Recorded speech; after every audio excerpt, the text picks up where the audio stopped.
29 number, গাছ কথা বলবে। কিসে কথা বলবে? গাছ। গাছের কি জিহ্বা আছে? গাছ কি কথা বলতে পারে? কখনো কি আপনারা শুনেছেন? নবীজি বলেন কিয়ামতের আগে আগে গাছ কথা বলবে এবং হিংস্র পশু কথা বলবে, বাঘ ভাল্লুক এগুলো কথা বলবে। সুবহানাল্লাহ। আচ্ছা, আল্লাহ যদি হুকুম দেয় কথা বলতে পারে কিনা?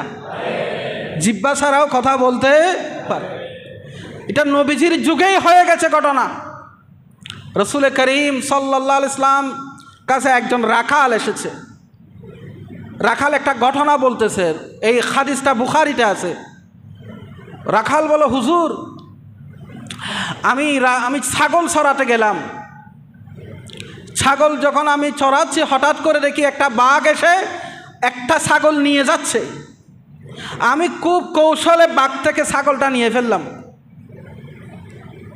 তখন বাঘ পাহাড়ের টিলার উপরে বসে বলতেছে, ওরে আল্লাহর বান্দা, আল্লাহ তাআলা আজকে আমাকে একটা রিজিক দিয়েছিল, সেই রিজিকটা তুমি আমার মুখ থেকে বের করে নিলা। রাখাল বলে, হাই আশ্চর্য, বাঘও কথা বলে? বনের হিংস্র পশুও কি কথা বলে? তখন বাঘ বলছে, তুমি আমার কথা বলায় আশ্চর্য হচ্ছ, তার চেয়েও বড় আশ্চর্যের কথা হলো মদিনা শরীফে এক রসুলের আগমন হয়েছে। তিনি আজকের কথাও বলতে পারে, আগামীকালের কথাও বলতে পারে।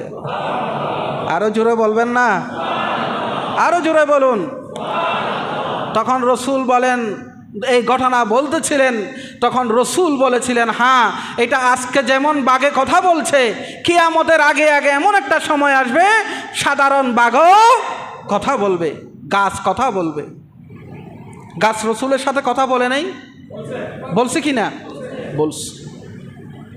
ওই যে এক ইহুদি এসে বলেছিল যে আমি আপনাকে চিনি, আপনার কথা অনেক শুনেছি, আপনি নাকি রসুল, আপনি নাকি রহমতুল্লিল আলামিন হয়ে দুনিয়াতে এসেছেন, তো আপনি যদি রসুল হয়ে থাকেন আমাকে একটা মোজেজা দেখান না,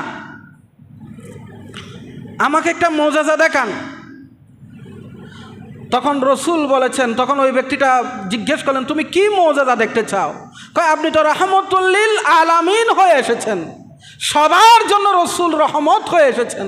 তার মানে যে গাছপালা, পশু পাখি, তরুলতা এগুলো তো সব আল্লাহর সৃষ্টি, এদের জন্য আপনি রহমত হয়ে এসেছেন? কয়, হ্যাঁ, আমি তাদের জন্য রহমত হয়ে এসেছি। তাহলে গাছকে একটু বলুন না আপনার সাথে কথা বলতে। সুবহানাল্লাহ।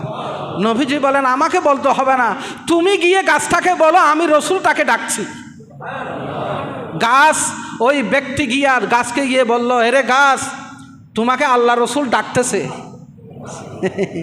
রসুল তোমাকে ডাকছে।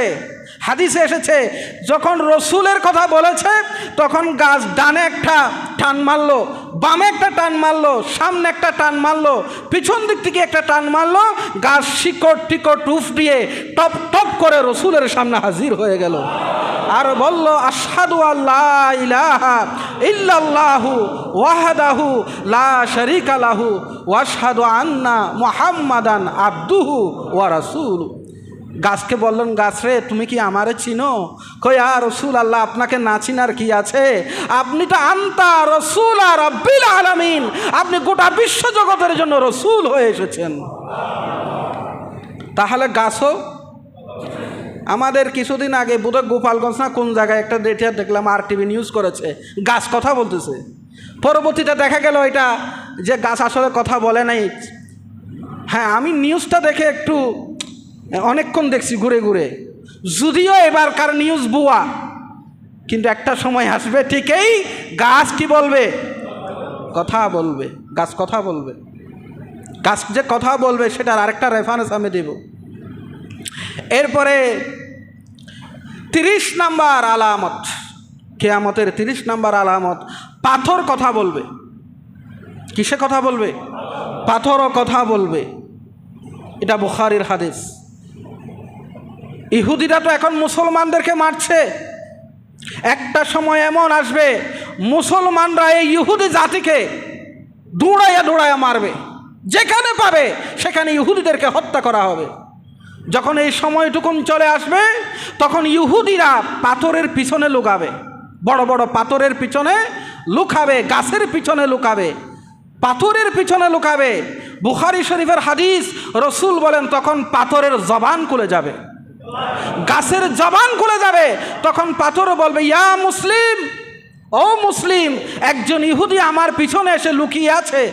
গাছ বলবে, একজন ইহুদি আমার পিছনে এসে লুকিয়ে আছে, তাকে ধরো, তাকে হত্যা করো। সুবহানাল্লাহর আওয়াজ তো হয় নাই?